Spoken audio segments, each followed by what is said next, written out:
paz que ao despertar de um novo homem nos induz. Te conclama, irmão, de última hora, a ingressar nesta seara de luz. Te conclama, irmão, de última hora. Obrigado, Beth.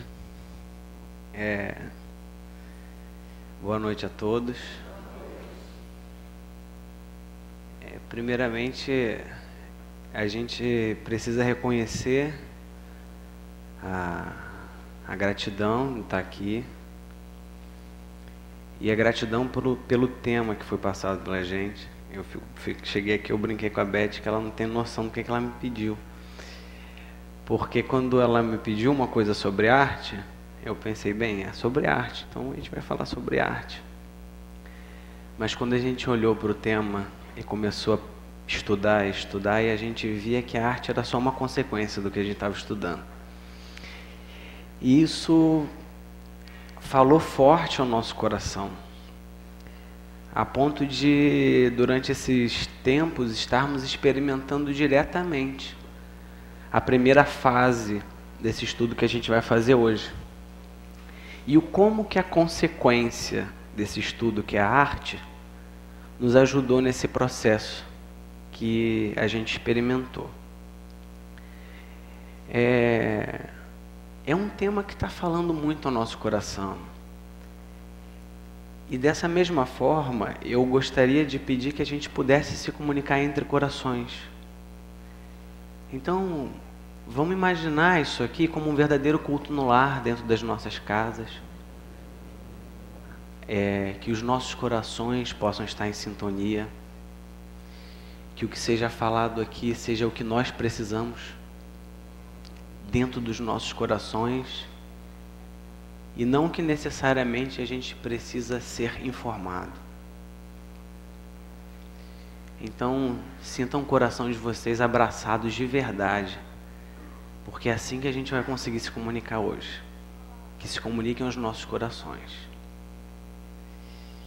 E quando a gente vai falar da arte, como uma expressão da sensibilidade fortalecendo o ser, a gente precisa compreender dois momentos bem distintos.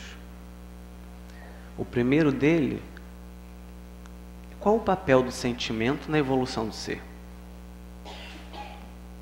E o segundo, se o papel do sentimento na evolução do ser é maneiro, é legal, como que a arte pode ajudar a fortalecer o sentimento, fortalecendo o ser? Então a arte é como uma consequência. E a gente tem que estudar sentimento. Então, num primeiro momento, a gente... Não, tá bom. A gente foi a essa obra, que é o Céu e o Inferno, e no capítulo 1º, na sexta parte, eu acho que a quarta eu botei 6 ali errado, mas tudo bem, tá? Ou alguma coisa assim. Vocês confiram, viu, gente? Porque eu não venho aqui na intenção de saturar o tema, não. Eu venho aqui, a gente organizou algumas informações, trouxe diretamente da doutrina espírita, mas é uma coisa que a gente sente realmente necessidade de estudar cada vez mais. Então, vamos só partilhar. Então, nessa parte, no Código Penal da Vida Futura, Kardec vai colocar uma coisa que eu achei muito interessante. Ele vai dizer assim: a felicidade perfeita é inerente à perfeição, isto é, à completa depuração do espírito. Processo de evolução completo, né? E dentro desse contexto, toda imperfeição é ao mesmo tempo, toda imperfeição, causa de sofrimento e privação de gozo. As nossas imperfeições nos machucam e nos impedem de alcançar graus maiores de felicidade, de alegria. Toda imperfeição, toda e qualquer. Da mesma forma que toda qualidade é fonte de gozo e atenuação de sofrimento. Todo o contexto geral que a gente vai falar aqui agora, ele vai partir desse princípio, que são consequências de estudos profundos que Kardec fez acerca do processo evolutivo de vários espíritos. estabelecendo as consequências das atividades desses espíritos em vida, na vida futura e na vida atual. E já pulou. Viu que o negócio funciona aqui sozinho, né? Então, dentro desse contexto, entendendo o papel do sentimento na construção do ser, então lembrando que a gente está dividindo em duas partes, papel do sentimento na construção do ser, e o segundo, a gente vai entender se o sentimento é importante, como que a arte fortalece o sentimento. Então, olha só que no Consolador, vão perguntar a Emmanuel, a alma humana poder-se-á elevar para Deus tão somente com o progresso moral, sem os valores intelectivos? Aí, vejam a inteligência de Emmanuel, que vai chegar para essa pessoa que perguntou e falar assim, ó, a pergunta foi mal formulada, eu vou te explicar um pouquinho melhor. O sentimento e a sabedoria são as duas asas que a alma se elevará para a perfeição infinita. Não é bem isso que você me perguntou. Mas a gente tem que reconhecer que o que você perguntou é importante analisar para o contexto da evolução da Terra. Então ele vai dizer assim, no círculo acanhado do orbe terrestre, ambos são classificados como adiantamento moral e adiantamento intelectual. Então o sentimento, ele é muito mais amplo. E a moral está inserida dentro do contexto sentimento. Da mesma forma que o intelecto está inserido dentro do contexto sabedoria. Porque sentimento é muito mais do que moral. E sabedoria é muito mais do que intelecto. É intelecto com amor. Então, sentimento e sabedoria são duas asas que levam para a perfeição infinita. Mas no nosso estágio da Terra, ele está ressaltando a importância da gente compreender moral e intelecto. Mas como estamos examinando os valores propriamente do mundo em particular, devemos reconhecer que ambos são imprescindíveis ao progresso, sendo justo, porém, considerar a superioridade do primeiro em relação ao segundo, da moral que está dentro do sentimento em relação ao intelecto que está dentro da sabedoria. Porquanto, a parte intelectual sem a moral pode oferecer numerosas perspectivas de queda na repetição das experiências, enquanto o avanço moral jamais será excessivo, representando o núcleo mais importante das energias evolutivas. Essa colocação de ressaltar-se a moral em relação ao intelecto é muito importante para a atualidade do nosso mundo. Quantos nós conhecemos de pessoas de alto cabedal intelectual, que quando são compelidas à dosagem descontroladas do sentimento, padecem e não conseguem se manter retos e firmes naquela ação. Sendo o sentimento, na verdade, o grande cão raivoso ou anjo sublime que mora dentro de nós. Quem que vence a batalha, segundo sabe o índio quando perguntado? Aquele que a gente alimenta. Cabe ressaltar aqui, então, no processo evolutivo, qual é a prioridade. Então, Emmanuel vai colocar que nesse processo de alcançar o reino do céu ou do inferno, a moral tem um papel fundamental e prioritário em relação ao intelecto. E a gente lembra uma história de certa vez que a gente chegou na comunidade onde a gente trabalha, e eu cheguei na qualidade de pessoa que já leu vários livros, que faz palestra, que é evangelizador, e entrei na casa de uma senhora, uma telha de brasilite, o muro sem emboçar, a parede da casa sem emboçar, porque muro não tem, o esgoto passando no meio da casa, os buracos da parede sendo tampadas com plástico, para o vento não passar. E eu entro dentro daquela casa, aquela mulher está passando por um momento de muita dificuldade, ela tem R$50 para pagar a conta de luz de um bar que sustenta a casa dela, que vive dentro do quintal dela. R$90 era a conta de luz que ela tinha para pagar. 50 era para dar a primeira entrada, que ela consegue parcelar. Eu, que tenho, graças a Deus, meu dinheiro para pagar todo mês, nem sabia que dava para parcelar a conta de luz. E aí eu chego para aquela mulher, ela na simplicidade, eu vou parcelar a conta de luz. E aí ela vem me dizer que os filhos dela foram evangelizados lá na Seda, a instituição que a gente trabalha. E aí ela vai chegar para a gente e falar assim, mas sabe, Gabriel, eu sempre ensino para os meus filhos que a gente tem que fazer o bem para o outro. E eu não sei como a gente tem que fazer. E eu estava angustiada, olha a palavra, angustiada é um auge de descontrole de sentimento. Na verdade não é o descontrole, mas existem coisas que estão espetando lá dentro do nosso sentimento, nos tendendo a levar por caminhos desequilibrados. A fragilidade do sentimento, o que faz? A gente vai para o descontrole. Mas aquele sentimento forte, aquela moral ilibada, fortificada nos princípios cristãos, se mantém forte e se mantém reta no caminho coerente.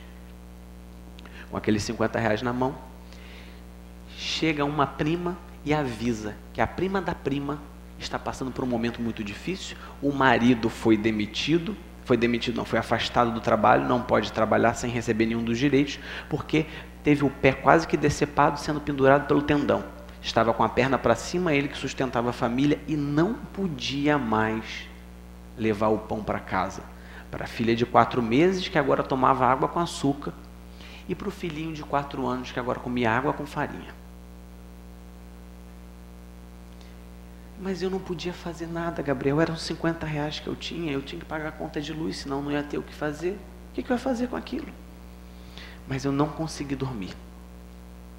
No outro dia de manhã, eu peguei aquele dinheiro, tomei meus filhos no braço, arrumei uma lotada, fui na mercearia, enchi o carro de compra. Olha, Gabriel, eu comprei arrozinho, eu comprei alinho, cheiro verde. Olha o carinho, não quis dar só comida, quis dar carinho na forma de comida.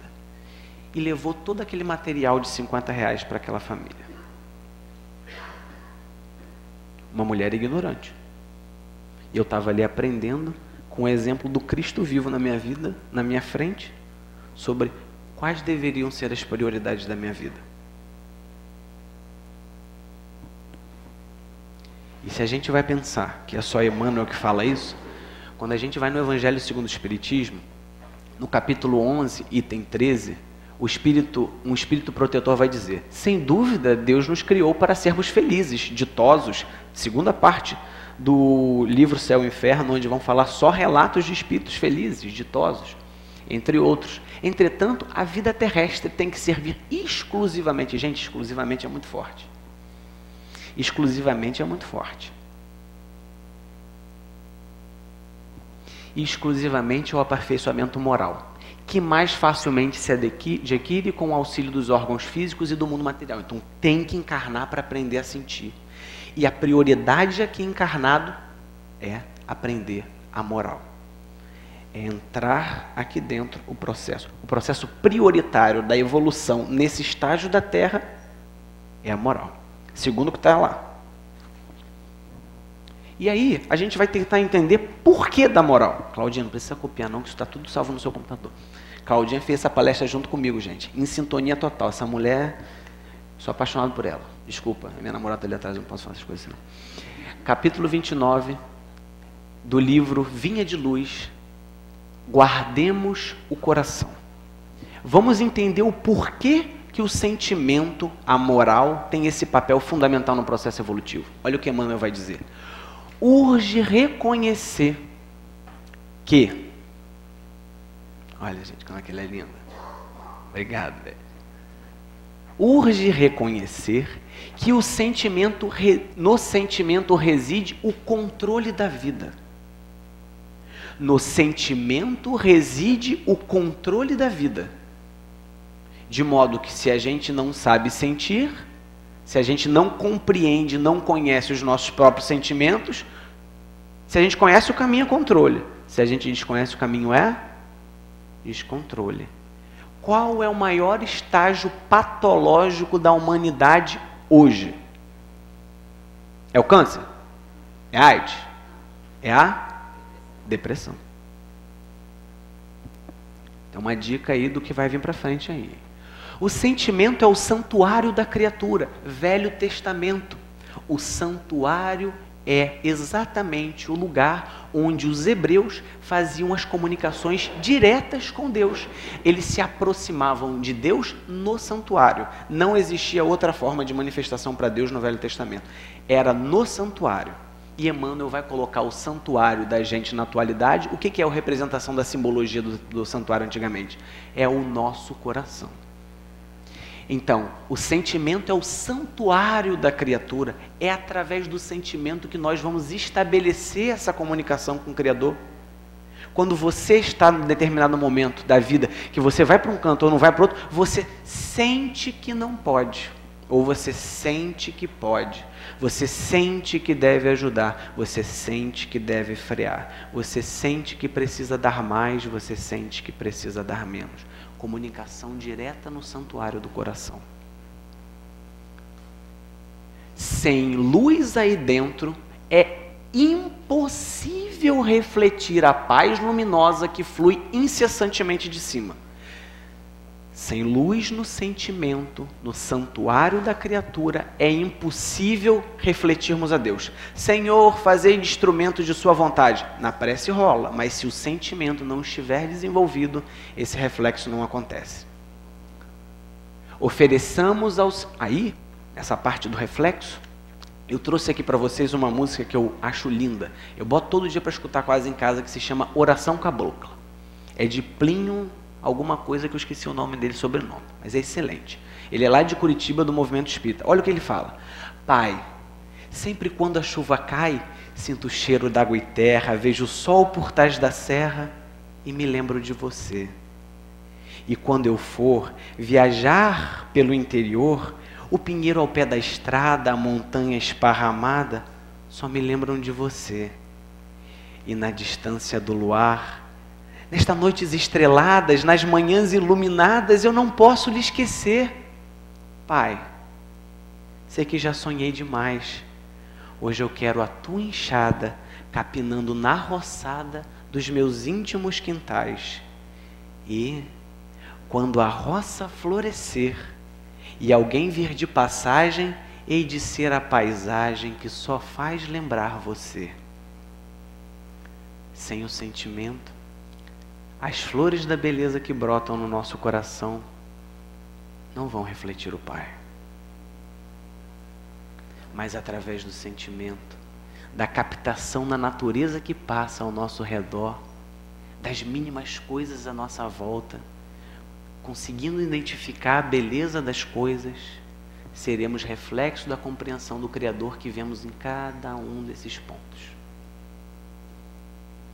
E aí ele vai terminar falando: ofereçamos ao Senhor um coração firme, decidido e terno. O que é terno? Que tem sentimento afetuoso, que sente ou desperta afetos. Guardem essa palavra afeto. Terno, envolvido de íntimo amor. Porque se eu for firme, sem afeto, eu estou caindo para um lado muito perigoso, segundo a primeira colocação de Emmanuel. E a gente sabe que o processo de evolução ele acontece assim. Se ele acontece assim, a gente voa meio estranho.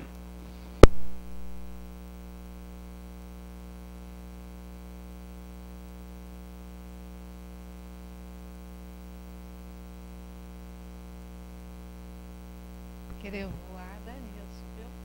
Pô, eu não mexo o braço agora. Aqui, ó, deu ruim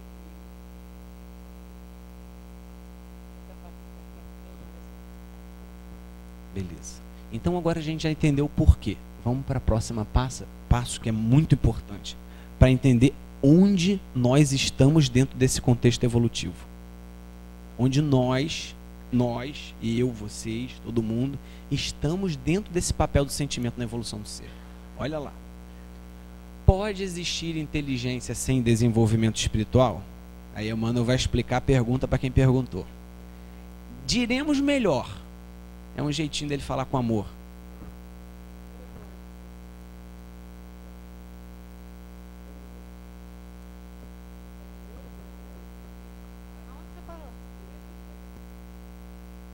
Diremos melhor. Inteligência humana sem desenvolvimento sentimental, porque nesse desequilíbrio do sentimento e da razão é que repousa atualmente a dolorosa realidade do mundo. O grande erro das criaturas humanas foi entronizar apenas a inteligência, olvidando os valores legítimos do coração nos caminhos da vida. Isso é forte. Está colocando que o nosso estágio evolutivo, nós criaturas encarnadas, olvidamos o processo principal, como foi colocado no início, o prioritário para a evolução, nós olvidamos. O nosso grande erro foi entronizar a inteligência e olvidar os valores sentimentais. Então, meio, você viu que eu voei mais tranquilo agora, né? E o que isso representa?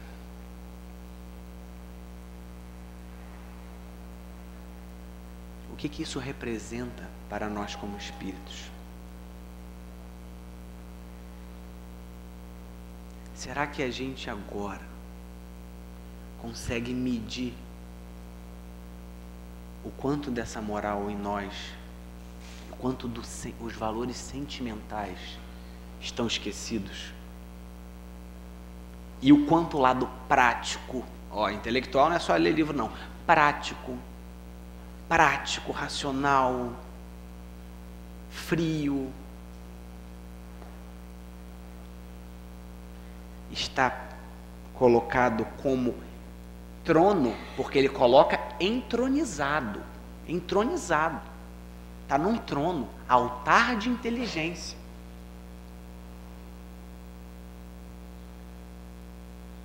Quanto nas nossas relações do dia a dia colocamos a inteligência básica e fria como objetivo dos discernimentos e do uso do bom senso? No trabalho, quantas vezes já me peguei no trabalho, gente, não é mentira não. Senhor, eu passei o dia inteiro no trabalho sem perceber você, sem buscar você nas minhas decisões, nas minhas medidas, para tomar medidas exatamente práticas. Comumente, eu tenho tentado fazer um exercício de buscar assim, Senhor, invada a minha vida em todos os momentos, para que eu vivencie e tente que cada uma das minhas ações sejam ações balizadas no processo cristão. E o processo cristão, vejam só, isso Haroldo Dutra Dias tem colocado muito nas suas palestras, nos seus seminários, nos seus estudos, sendo a representação do Evangelho, da Bíblia e do processo até hoje que nós vamos vivendo, um trabalho de clamor ao sentimento. As passagens bíblicas têm métricas e são escritas em formas poéticas.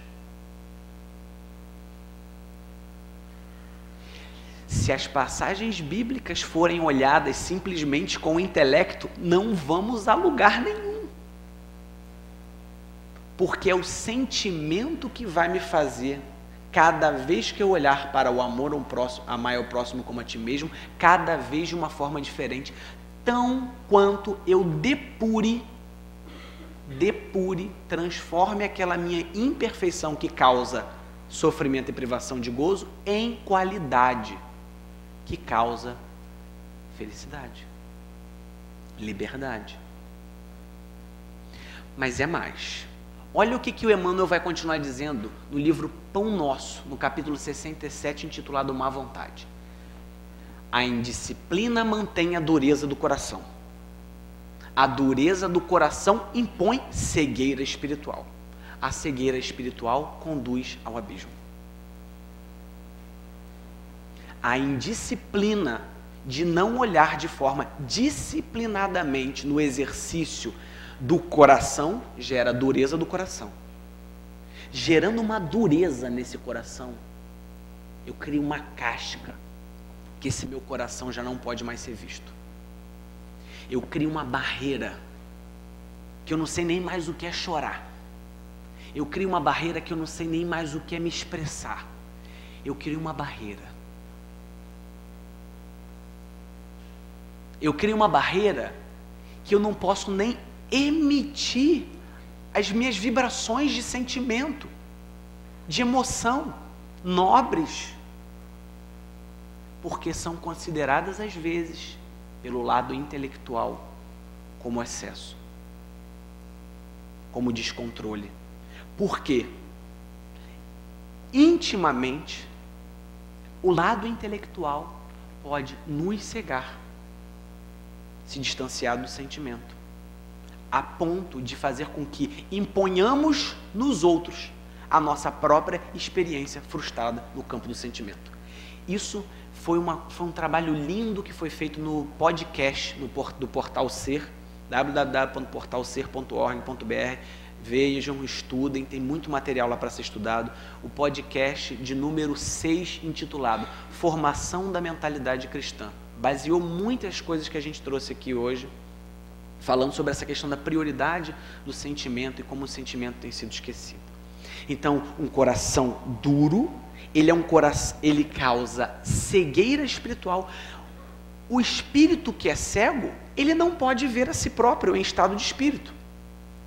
Logo, um espírito cego, se eu tivesse aqui cego, eu ia para o abismo, continuava andando, caía no abismo e iria vivenciar as consequências do sofrimento de cair no abismo, que no livro Céu e Inferno é colocado como o estado do inferno da alma, daquela sequência de erros que a gente, se não fizer a mudança, a gente vai continuar vivendo aquela mesma experiência de sofrimento.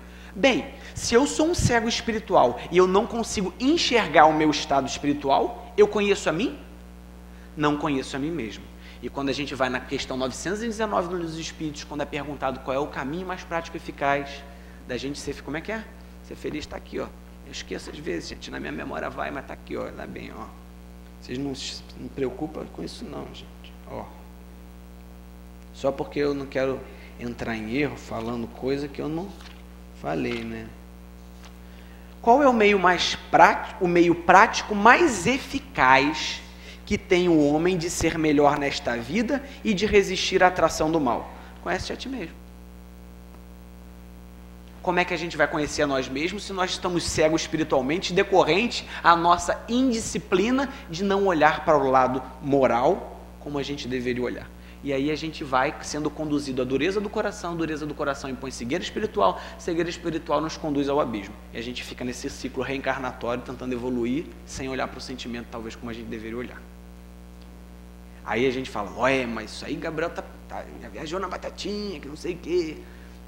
Mas se a gente for no Sexo e o Destino e escutar, ler a história de Pedro Neves, a gente vai ver um trabalhador de 40 anos de nosso lar.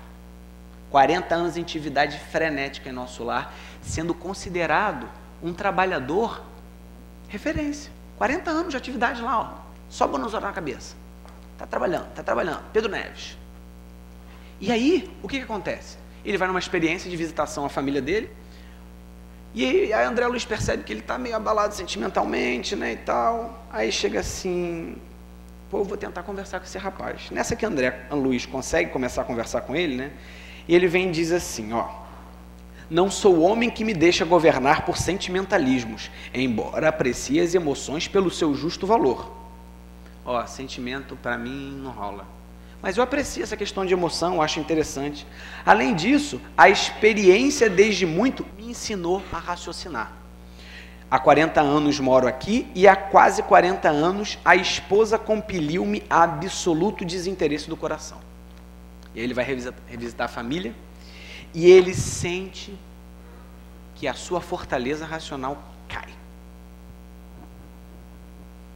Sua esposa já está desencarnada, o pessoal está desencarnado, e a sua filha mais querida, porque ele sente mais afeição, está numa cama à beira da morte. E aí ele chega para falar com a menina, vai visitar a filha, fala, ué gente, cadê esse marido? Ele vai atrás do marido da filha. O marido está numa boate, strip club, se envolvendo com uma mulher diretamente, e aquele homem de 40 anos de trabalho ativo em nosso lar, esmurra, a palavra é essa, esmurra a face do marido da filha. E ele vai dizer assim, o homem velho que eu fora e o homem renovado que aspiro se degladiavam em minhas fibras recônditas. Tomado de cólera incoercível, não corroe essa cólera. É um estágio de desequilíbrio do sentimento que ele diz que não tem como corroer. Avancei qual fera descorrentada, e irrefletidamente esmurrei-lhe a face. Um cara de 40 anos do nosso lar. Então, quando a gente pensar em nosso lar, a gente tem que pensar o seguinte, ó. E aí? Lembrar de Pedro Neves, lembrar das nossas atividades na casa espírita. Será que só elas estão resolvendo essa questão do sentimento? Estou garantindo aí minha evolução? Estou buscando o caminho da felicidade mesmo? Será? Então, beleza. Então, a gente já reconheceu que esse é o nosso problema, né? Beleza. Partindo do princípio que temos dificuldade em sentir, o nosso sentimento não é evoluído, o nosso coração é duro, por isso somos cegos, nos reconhecemos como cegos. Vamos lembrar o seguinte, quais são as propriedades do espírito? Pensamento, intelecto, sentimento moral e vontade. Propriedades do espírito. Se nós somos cegos espirituais, a gente consegue enxergar qual é o grau de evolução que a gente tem em cada um dessas? Será que a gente consegue reconhecer? Não, né? É meio difícil. Se nós não reconhecemos, será que nós podemos fazer noção do quanto de sentimento que nós somos atrasados? Do quanto endurecido é o nosso coração? Se nós não conseguimos nos enxergar, como eu irei saber? Vamos imaginar que agora, essas páginas, essa parte foi a parte intelectual cognitiva, tá, gente? A gente vai entrar na parte artística agora. Não se preocupa não, Beth. Vamos imaginar que essas passagens aqui que foram colocadas, a gente entrou dentro de um consultório e o médico falou assim, o seu músculo do sentimento está atrofiado. Completamente atrofiado. Se você não fizer exercícios, você vai perder a vida por conta desse músculo aí que está atrofiado. Você precisa fazer exercício. Gente, vocês já tentaram convencer um sedentário a fazer exercício físico? Vocês já tentaram chegar para o sedentário, olha só, vamos dar uma corridinha todo dia de manhã? Já tentaram? É missão muito difícil. Mas vocês conhecem também alguns sedentários que começaram atividade física e não mudaram de vida? Digo, e não querem outra coisa para a vida senão aquela atividade? Colegas que começam a sagradinha, corridinha todo dia pela manhã, o caiaque lá, natação. Conhece? Porque faz bem. Então, Emmanuel nos propõe 3 exercícios no Consolador para a gente poder exercitar esse músculo do sentimento. Então, olha só, vamos imaginar que todos nós aqui estamos um pouquinho sedentários e que a gente precisa, né? Esse é o nosso estado. Então, olha lá, no capítulo 2.2, no item 2.2, intitulado Sentimento, ele coloca 3 itens. Ele não, na verdade, o pessoal propondo, né? Então, tem mais coisa dentro desse campo aí, mas 3 coisas principais. Arte, afeto e dever. A arte eu já conhecia, fui testado nos outros, toma. E a gente vai falar da arte um pouquinho, tá? Não vou entrar no detalhe da gente definir arte, só vou fazer uma definição aqui bem breve. Eu quero mostrar para vocês aqui alguns exemplos de como que a arte faz o processo agora, entendendo o papel da arte no fortalecimento do sentimento. Entendemos que o sentimento é prioridade, que nós estamos atrofiados no processo de evolução, agora vamos entender como que a arte fortalece o nosso sentimento. Então vai lá e Emmanuel manda de uma vez mandar. A arte pura é a mais elevada contemplação espiritual por parte das criaturas. Já parte do princípio que contemplação eu preciso enxergar. E se eu sou cego eu não consigo ver. Ela significa a mais profunda exteriorização do ideal, a divina manifestação desse mais além que polariza as almas as esperanças da alma, em direção a que há de melhor. Entrar em unidade com Deus. Um processo de gravitação com a unidade. Mensagem de Paulo na questão 1119 dos Espíritos. Depois vocês lêem, é muito bom. O artista verdadeiro é sempre o médium das belezas eternas e o seu trabalho em todos os tempos foi tanger as cordas mais vibratas do sentimento humano. Dentro do sentimento existem várias cordas. As mais vibratas, a arte ajuda serem tocadas. Alcançando da terra para o infinito e abrindo em todos os caminhos, a ânsia dos corações para Deus. Ânsia. Temos a ânsia de buscar Deus e a arte ajuda nesse processo. Das suas manifestações supremas de beleza, sabedoria aqui. Ajuda o intelecto também. O intelecto com o amor. A arte também ajuda. Paz e de amor. Pois bem, então agora a gente vai entrar num outro processo, onde vou falar sobre alguns exemplos que a gente pôde coletar, mostrando esse papel da arte na vida de algumas pessoas. Pois bem, esse daí é o meu santuário lá em Araruama, onde eu tenho a oportunidade de trabalhar com alguns jovens. E tem um jovem especial. Esse jovem, ele me chamou muita atenção, porque eu herdei essa mocidade um pouco assim pronta, né? Porque a mamãe trabalhou com eles durante muito tempo, desde pequenininhos. E tem um jovem que ele não falava. Não fala. Qual é seu nome? O que você acha disso? E o que você acha dessa experiência?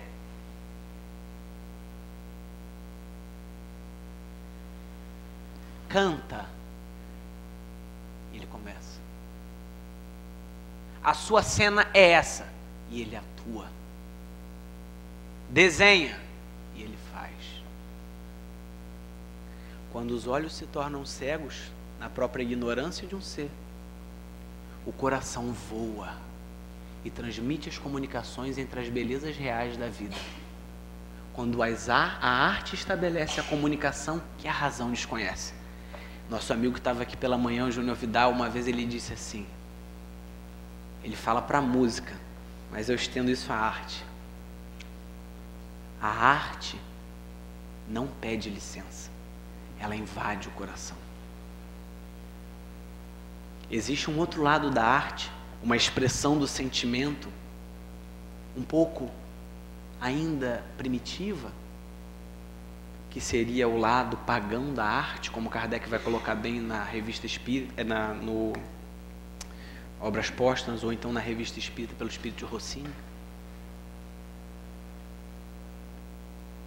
E aí a gente vai ver que esse ser consegue falar muito mais do que as palavras e os livros podem dizer, através da arte. Eu ia tentar colocar um vídeo aqui, depois Beth pode arrumar para vocês e colocar.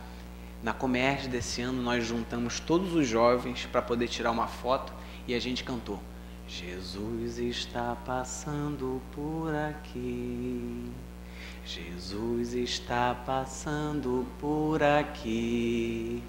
Quando Ele passa, tudo se transforma, a tristeza vai, a alegria vem. Quando Ele passa, tudo se transforma, trazendo as bênçãos para você, para mim. Então, não tinha um coração que não enxergasse o que aconteceu naquele momento. As equações se desconstruíam e você só sentia. A razão não podia explicar. E na prece final, aquele jovem que não fala e que diz através da arte, de olhos fechados, sem que ninguém tivesse influenciando nenhum processo, começa a chorar de emoção. E quantas vezes eu já vi corações que devido à sua dureza dizia: eu não consigo me emocionar nas preces. E eu vi aquele coração do intelecto, ainda ignorante, transmitir para tudo à sua volta um auge de emoção que um dia eu pretendo alcançar.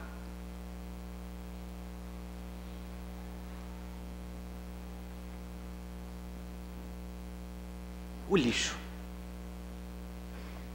Esse lixo eu acho sensacional.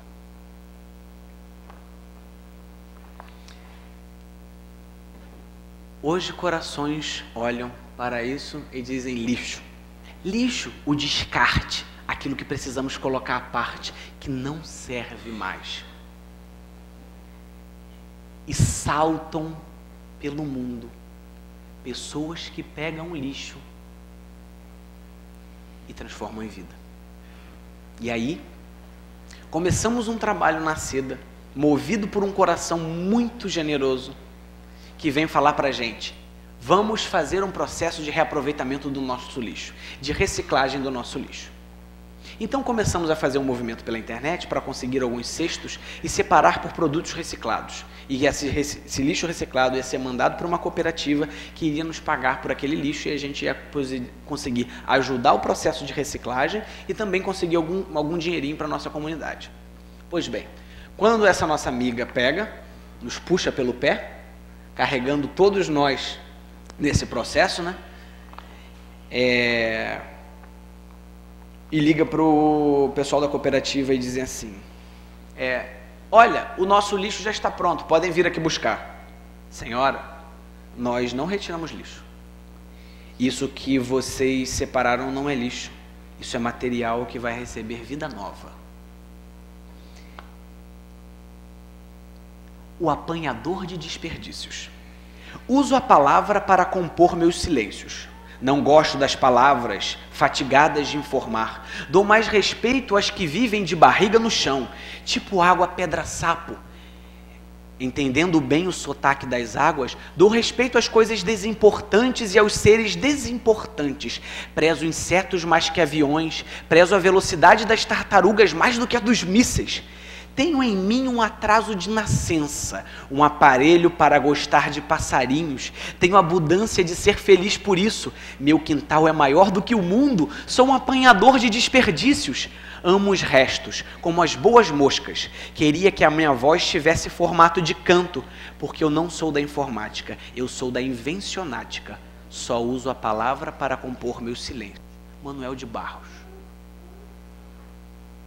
Aquilo que a gente olha, que pode a princípio não ter vida, para Deus existe vida.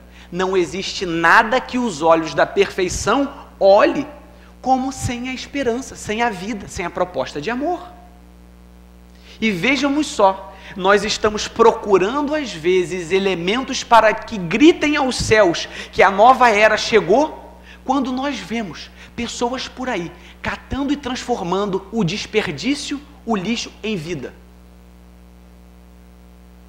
nos chamando para uma nova era. Aquilo que era dito como imprestável se transforma em vida. Os sinais a gente pode reconhecer por aí. A gente vai saber os sinais. Arregacemos as mangas. E aí, um trabalho fantástico, em um documentário chamado O Lixo Extraordinário, onde o artista plástico Vitor Muniz foi ao lixão de Gramacho, com catadores de materiais reciclados, em um dos maiores aterros controlados do mundo, o Jardim de Gramacho, na periferia de Duque de Caxias. Trabalhou com pessoas num processo de transformar o lixo em arte. Gente, esse painel aqui é muito grande. Só para vocês terem ideia, na escala, isso daqui é um pneu. Isso é um quadro, virou uma obra de arte, foi leiloada e ganhou vários prêmios em museus do mundo. A direção desse filme, que é Wasteland, e ele foi produzido primeiramente em inglês, ganhou vários prêmios e também tem tradução para a nossa língua, foi produzido por essa galera aqui, ganhou vários prêmios e tem como um dos ápices o trabalho do Tião, que é um dos catadores, que ele catava vários livros, conhecia de várias poéticas, de vários literários, e queria algo mais na expressão da vida dele, além de simplesmente transformar o lixo em vida. Eu fico imaginando, eu acho que ele já estava fazendo um trabalho bom, o cara vem para fazer mais. Podem ver esse documentário, galera, muito bom. E aí a gente vai lembrar que o que o Mamãe falou, a dureza do coração impõe a cegueira espiritual. Se a gente olhava o lixo antes como algo de desperdício, como algo de sujeira, como algo descartável, e os nossos olhos são transformados hoje para ver o lixo como vida, esse processo está acontecendo. Vamos no embalo dessa galera. A arte transformando a visão do mundo, sensibilizando o coração. 5 minutinhos. Isso daqui, gente, foi uma colega minha que postou na internet. Um dia ela acordou na Ilha do Governador e ela viu isso daqui. Num buraco, uma pessoa tinha colocado terra e plantado uma rosa.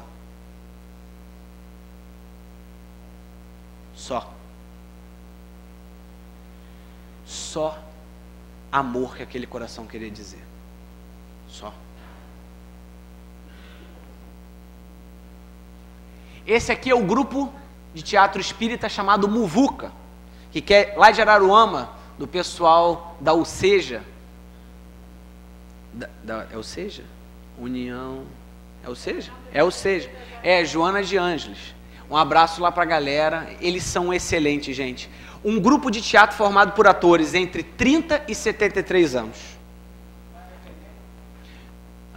Mas é veneno puro, né?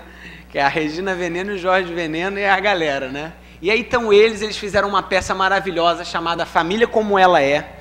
E é incrível ver a vivacidade de trabalhadores que normalmente a gente olha, né? No movimento espírita, não, essa questão do sentimento não é para mim. A gente fala igual o Pedro Neves, não, essa questão do sentimento não é para mim. Essa questão do sentimento não é para mim. E vendo essa galera arregaçando as mangas, montando cenário, fazendo ensaio. E eu conversei essas semanas aí de fazer a palestra, né, muito com a Regina, perguntando para ela, Regina, o que tem sido a consequência desse trabalho no coração das pessoas que estão envolvidas? E ela vai falando sobre a coleta de louros de alegria, de amor e de transformação, de superações. Excelente trabalho.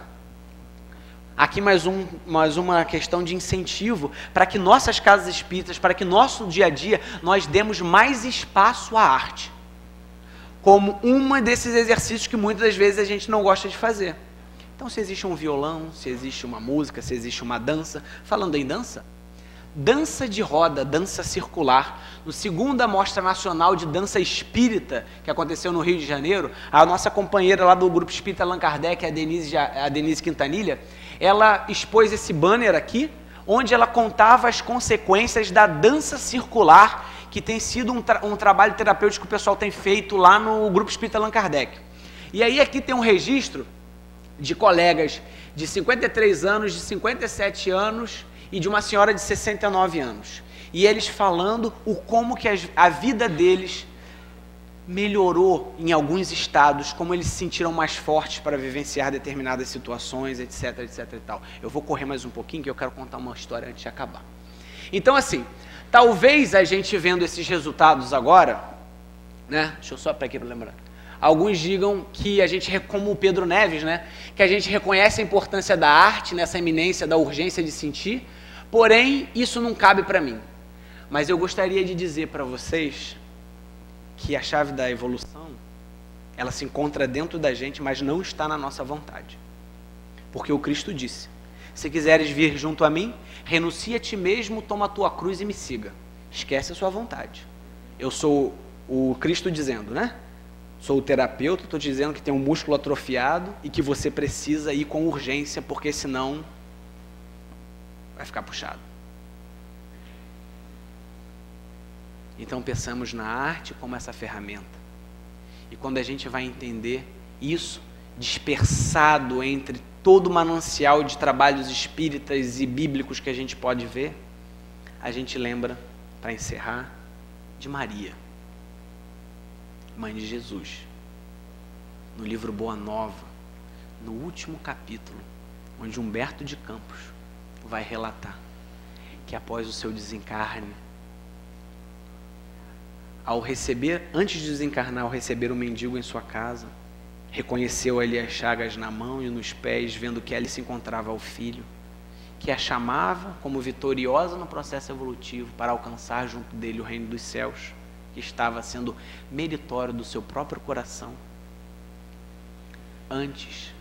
Depois do desencarne, ela resolve, antes de ascender aos céus, de dar uma voltinha e procurar os corações cristãos que estavam agora encarcerados, prestes a vivenciar os sacrifícios nos circos.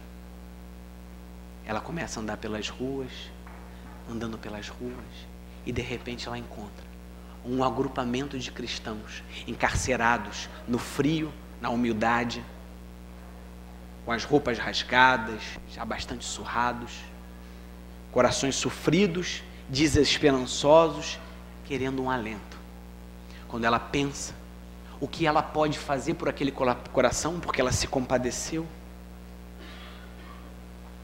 ela vê que todas as formas o Cristo já havia dado para eles.